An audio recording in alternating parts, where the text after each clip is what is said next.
Assalamualaikum warahmatullahi wabarakatuh. الفاتحة على نية أن الله يفتح علينا فتوح العارفين ويفقهنا في الدين واهدنا السواء السبيل ويجعلنا حبيبنا محمدا صلى الله عليه وسلم شيخا مرشدا والدليل.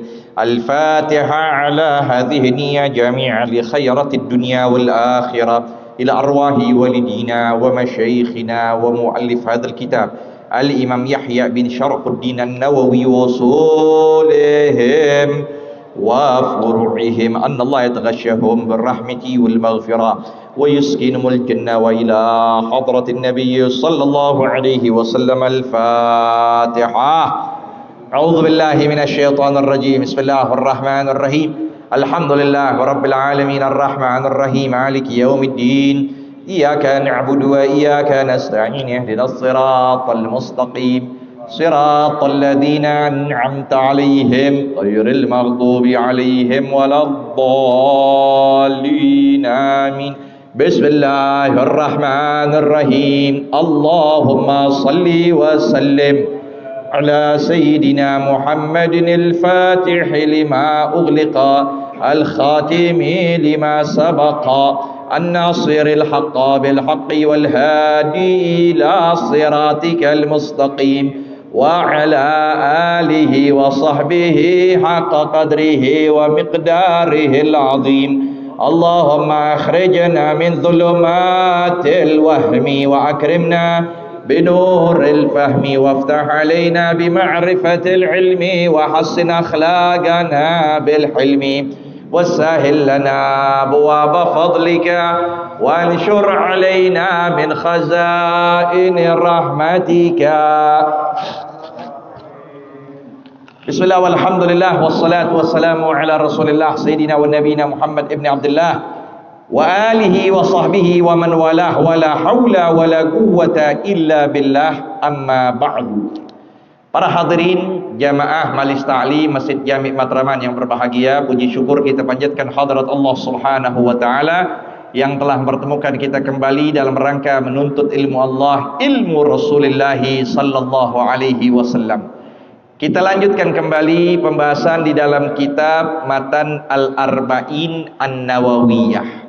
Dilihat pada halaman 16 dengan hadis yang baru, Al-Hadithul Khamisa Asyara. Hadis yang ke-15.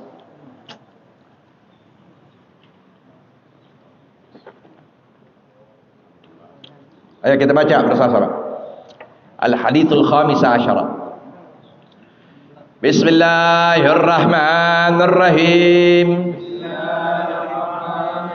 Qala al-musannifu rahimahumullahu ila an qala al-hadithu al-khamisa asyara an Abi Hurairah radhiyallahu anhu anna Rasulullah sallallahu alaihi wasallam qala man kana yu'minu billahi wal yawmil akhiri falyakul khairan aw liyasmut wa man kana yu'minu billahi wal yawmil akhiri falyukrim jarahu wa man kana yu'minu billahi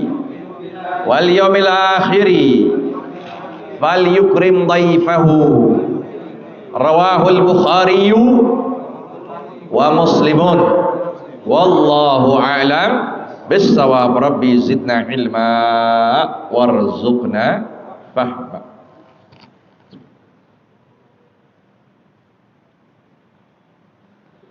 Bismillahirrahmanirrahim. Qala al-musannif rahimahullah wa nafa'ana bihi wa bi 'ulumihi fid dharain amin. Radhiyallahu ta'ala anhu. Al-Hadithul Khamisa Asyara. Hadits yang ke-15.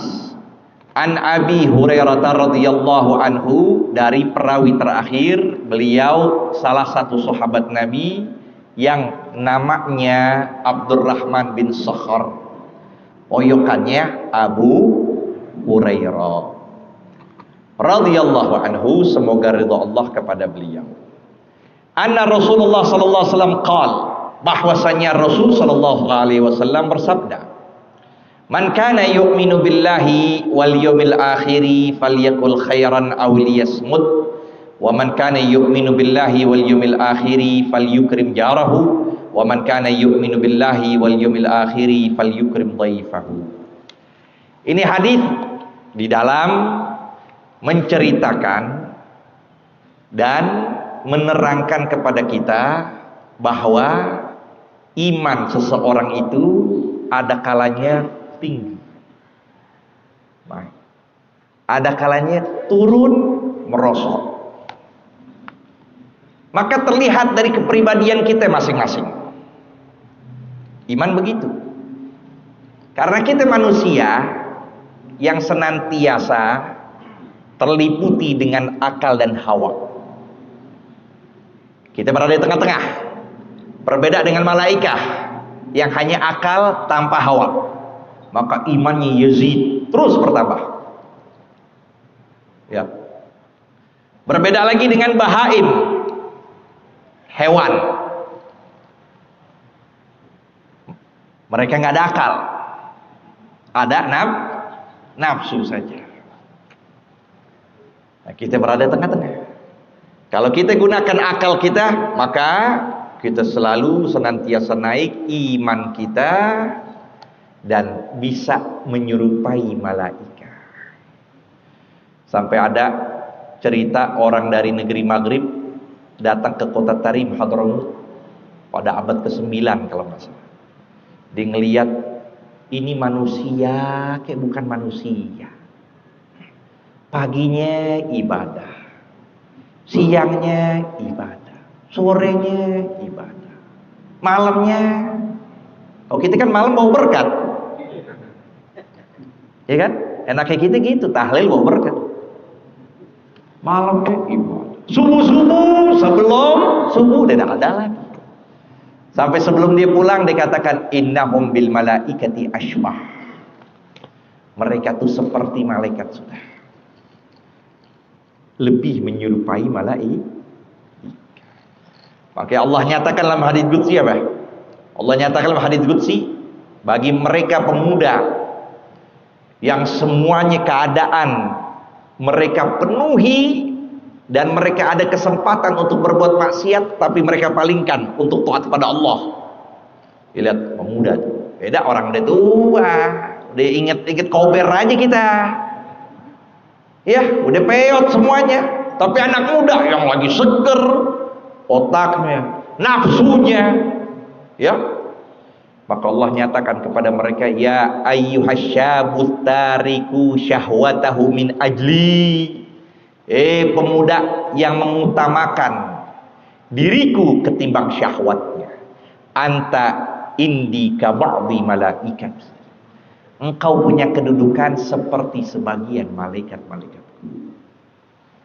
Itulah, ya. Tapi kan susah. Anak muda sekarang lihat yang ngaji, ya. Ini kaum wal asri semuanya udah. Udah kaum wal asri udah puber kelima, udah ngalamin. Selesai udah. Anak muda susah. Tuh. Maka di sini disebut tingkatan iman. Iman semakin tinggi, kita lihat dalam kepribadian kita. Gimana baca Quran kita enak, khusyuk. Gimana dengan sholat malam kita, gimana dengan witir kita, gimana tadi sholat maghrib.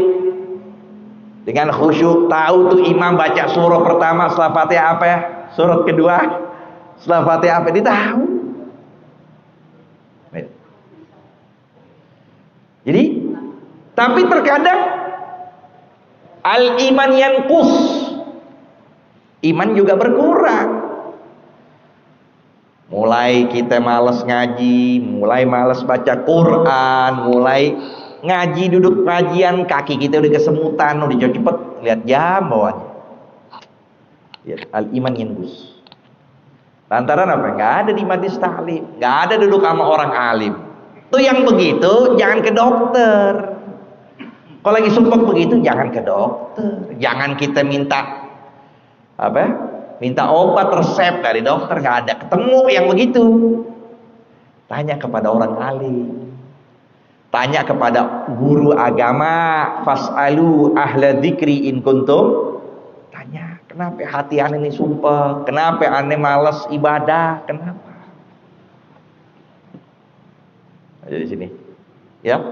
Nah, kita akan bahas iman seseorang akan semakin tinggi sempurna kalau memenuhi syarat yang disabdakan Nabi besar Muhammad. Apa di antaranya? Man kana yu'minu billahi wal yaumil akhir falyakul khairan. Itu dia sebab.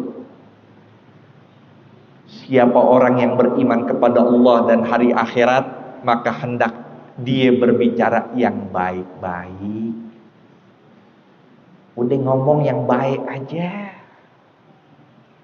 Karena mulut kita ini, ya, kalau sudah keluar sesuatu, nggak bakal mungkin kita bisa tarik lagi. Ini lidah, maka disebut, ya, dua pusaka, dua alat yang menjadikan seseorang itu menjadi indah, menjadi mulia, menjadi bermutu. Lidah dan hati. Juga sebaliknya, manusia menjadi bejat, menjadi hancur, menjadi durjana, naudzubillah, dengan sebab lidah dan hati. Sehingga saking pentingnya ini lidah, maka tidaklah dia keluar melainkan tertutupi oleh dua pintu. Cuma lidah doang tuh tertutupi dengan dua. Kalau ada pintu yang kedua, yang pertama kalau ada juga, ya apa? Gigi dan mulut, bibir. Lidah kita ini tertutup dua pintu. Yang satunya gigi kalau masih ada tuh, ya, nggak apa-apa, gigi buatan nggak apa-apa. Yang kedua mulut. Untuk apa? Kita pikirin. Maka di antara pula musibah, bala, di antara hal yang Allah turunkan bala itu lantaran dari ucapan kita.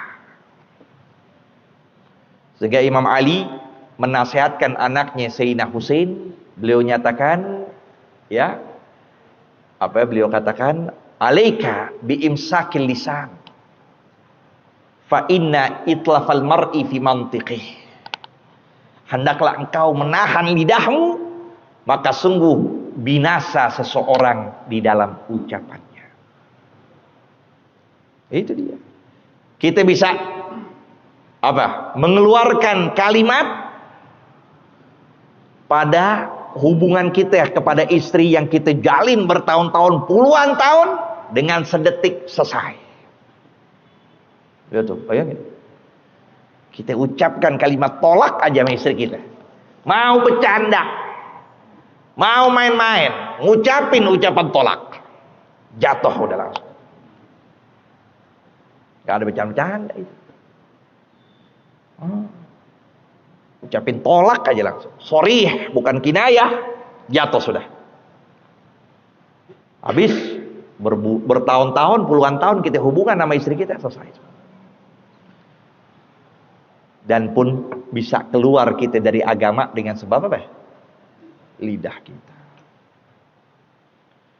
Maka di sini ada seorang mendatangi ulama, salah satu ulama.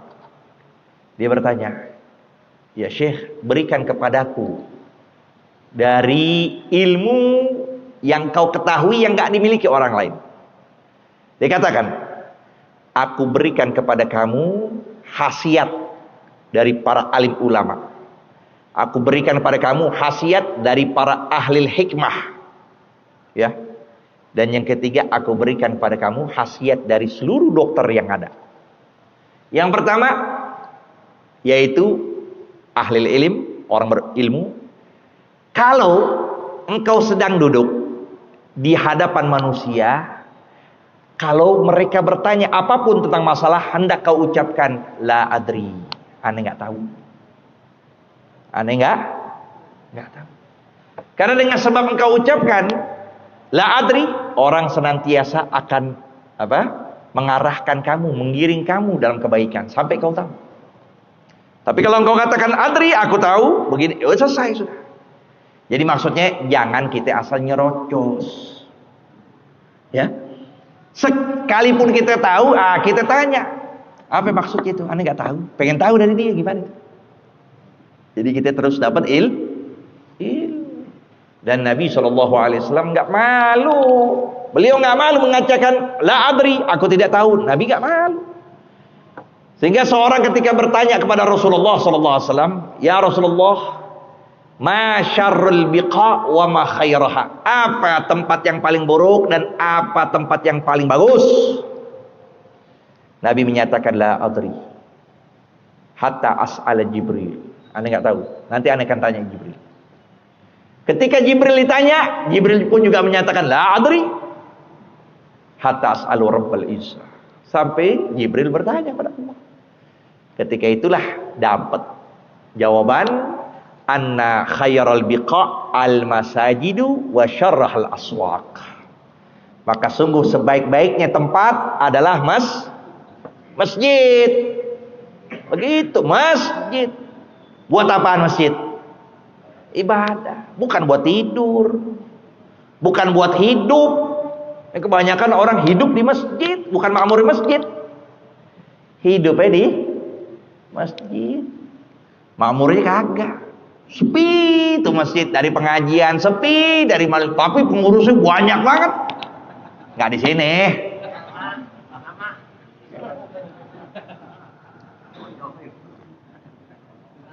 Masya Allah. Ya. Masjid makmurin, bukan hidupin. Bukan hidup di masjid, tapi menghidupkan memakmurkan. Karena dalam hadits qudsi Allah menyatakan inilah ahammu bi adzabi khalqi. Ane benar-benar akan melemparkan azabku kepada makhlukku.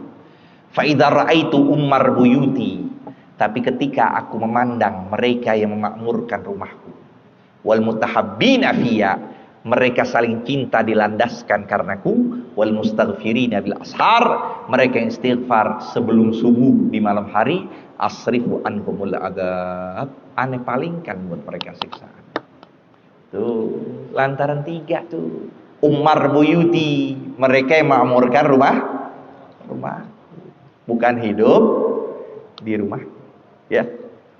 Nah, ini yang pertama. Yang kedua disebut wasyarraha aswaq. Al-aswaq. Sedangkan seburuk-buruk tempat adalah pasar. Nah, ini sebaliknya sekarang. Lebih banyak kita ke pasar ketimbang ke masjid. Balikin deh, ya kan di pasar juga ada masjid. Nah, bingung nih tuh ngomong gitu. Di pasar kan ada masjid ya.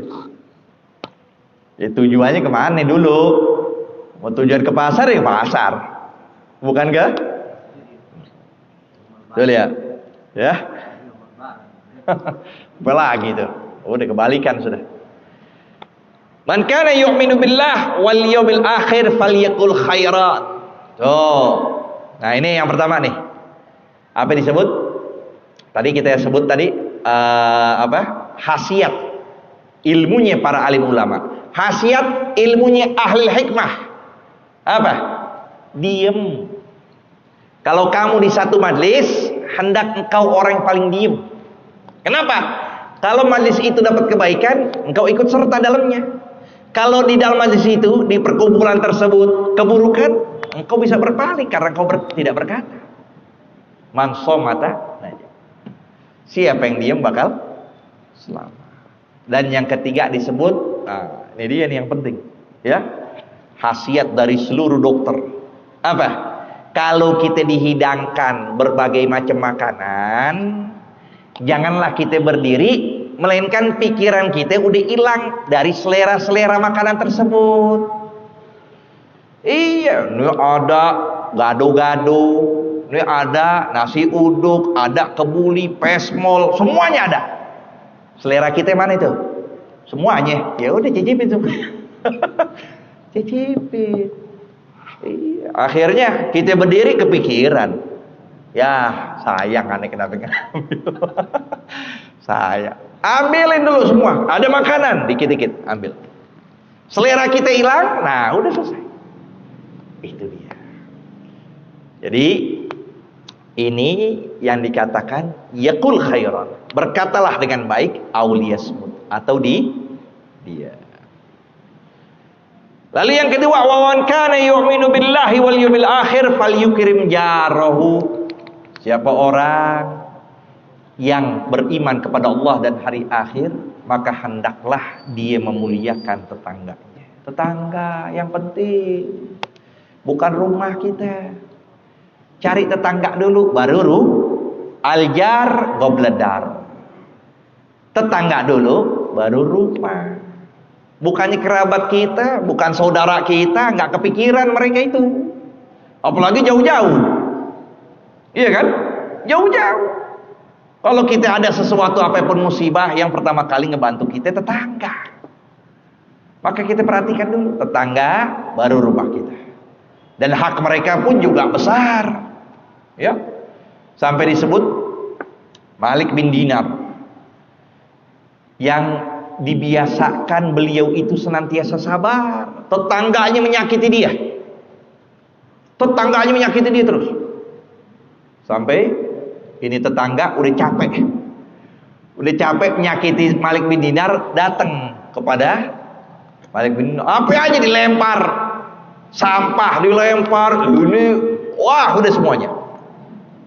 Maka Malik bin Dinar diem. Sampai tuh tetangga udah nggak kuat, ya nggak kuat keselnya, datang. Ente begitu banget sabarnya. Maka dia langsung menyatakan dalam suatu hadis Nabi sallallahu alaihi wasallam, beliau bersabda, mazala Jibril yusini bil jar hatta dhanantu annahu sayuwarrithuhu. Senantiasa Jibril mewasiatkan aku untuk berbuat baik kepada tetangga, sampai aku menyangka nanti tetanggaku akan mewariskan harta. Dia akan dapetin pula harta. Ya. Dan ini pun juga dialami oleh baginda Nabi besar Muhammad sallallahu alaihi wasallam. Beliau ketika tinggal di Madinah bertetangga dengan kaum Yahudi. Apa yang dilakukan oleh Yahudi? Namanya beliau pendatang, ya kan? Udah biasa kalau pendatang disakitin, dijelekin, begitu biasa. Nabi diem aja. Sampai setiap hari Nabi ditaruh di rumah beliau itu sampah, ditaruh kotoran. Nabi bersihin. Itu lihat akhlaknya baginda Nabi sallallahu alaihi wasallam. Nabi bersihin. Ya, padahal disakiti Nabi diam aja. Sampai 3 hari beliau dapetin tidak menaruh kotoran atau sampah di depan pintu Rasulullah. Apa yang beliau lakukan? Beliau jenguk, datengin tuh tetangganya Yahudi. Pas ngelihat di hadapan Nabi, gimana itu kira-kira tuh? Ini Yahudi yang biasa naruh sampah kepada Nabi, ya berulang-ulang setiap hari sampai 3 hari berturut-turut gak naruh. Kira-kira gimana itu? Kaget kan Yahudi? Ya, dikatakan, apa yang kau lakukan di sini? Maka Nabi besar Muhammad SAW menjawab, ya, beliau katakan, lima lam tadok makunta tadok. Kenapa engkau tidak menaruh apa-apa yang kau biasa taruh? Ya, fahasibtu annaka marid fajitu azuruk. Maka aku menyangka 3 hari engkau nggak taruh sampah, maka aku sangka engkau sakit. Aku datang untuk menziarahi kamu. Sallallahu alaihi wasallam. Lihat tuh akhlaknya baginda Nabi. Maka di situ Yahudi kaget mendengar seperti itu, langsung bicara, hal dinuka ya'muruka bihadza? Apakah agama kamu yang memerintahkan kamu dengan hal ini? Maka Nabi besar Muhammad SAW menjawab, bal bi aktsar min hadza. Agama aku sebenarnya memerintahkan lebih dari ini. Agama aku ya memerintahkan lebih dari ini. Tuh lihat akhlak. Gimana agama Islam memandang tetangga, semuanya. Ya. Bukan kita dengan sebab itu ya toleran berlebihan, itu juga nggak boleh. Ya, dikit lagi bakal ada tahun baru, dikit lagi ada Natal. Biarin aja mereka. Nggak usah kita nimbrung, pakai ngucapin, nggak perlu. Toh kita nggak berharap mereka ngucapin juga. Kita berharap nggak mereka ngucapin dari kita? Nggak perlu, kita nggak berharap. Lakum dinukum, itu arti toleransi. Jangan diaduk-adukin. Kita yang ngucapin, ntar dia ngucapin kita, ntar akhirnya ibadahnya bareng-bareng. Jangan. Udah toleran, terserah. Mereka ibadah jangan kita ganggu. Mereka mau ibadah di gereja mereka, di tempat ibadah, kita jangan ganggu. Udah silakan. Kita dengan agama kita. Kita dengan, tapi jangan ngucapin. Pakai ngucapin Natal lah sebagai, nggak usah. Ya, iya. Itu urusan mereka. Jangan. Kalau kita punya prinsip, kita udah.